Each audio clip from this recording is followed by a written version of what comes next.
আর মূল ঘটনার সময় হচ্ছে ভিকটিম উর্মি তাদের 3 বোনের মধ্যে ছোট মেয়ের সাথে জনৈক ফিরোজ ফিরোজ নামের একজন লোকের সম্পর্ক ছিল। সেই সম্পর্কের প্রেক্ষিতে এই ঘটনার সূত্রপাত হয়।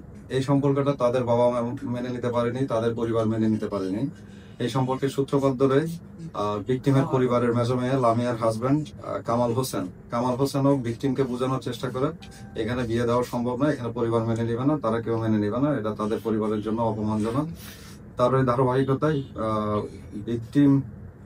ভিকটিমের দুলাভাই কামাল হোসেন, সে কিন্তু আপনারা ইতিমধ্যে অবগত আছেন 2019 সালে নারায়ণ পাশাল কবির বয়াতি নামক একজন হত্যাকাণ্ড শিকার হয়েছিল, সেখানে মার্ডার মামলায় এই কামাল হোসেন কিন্তু আসামি ছিল।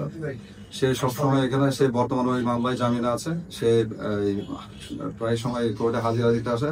ওই সময় বৃহস্পতিবার ছিল, 21 তারিখ ছিল তার হাজিরার দিন।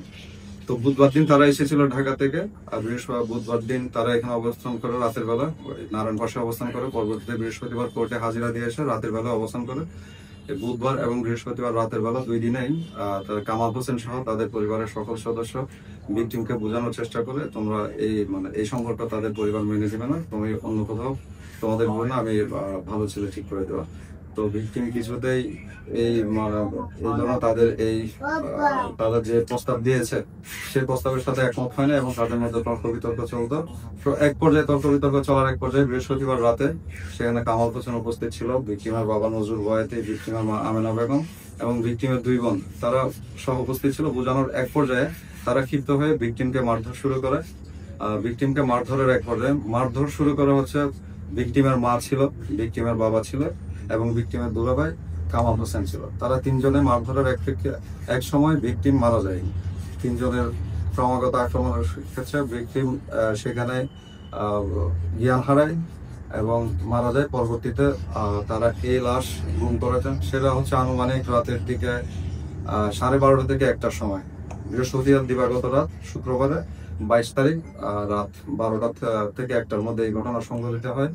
পরবর্তীতে এই লাশ কি করবে, তারা 3 জনে মিলে, ভিকটিমের বাবা, ভিকটিমের মা এবং ভিকটিমের দুলাভাই মিলে তারা তাদের ওখান থেকে প্রায় 1 কিলোমিটার উপরে দূরবর্তী খালে এসে ফেলে দিয়ে যায় লাশ। পরবর্তীতে এটা হচ্ছে বৃহস্পতিবার রাতের ঘটনা, 21 তারিখ দিবাগত রাত। আর 23 তারিখ সকালে এই লাশটি উদ্ধার হয়। লাশটি উদ্ধারের পরে আমরা আমাদের তদন্ত কার্যক্রম চলমান রাখি। তদন্ত কার্যক্রমে যাকে কি করেছে সবকিছু উঠে এসেছে এবং তাদের জবানবন্দির মাধ্যমে এই ঘটনা সুরাহা হয়, এই ঘটনা উদ্ঘাটন করতে সক্ষম হয়।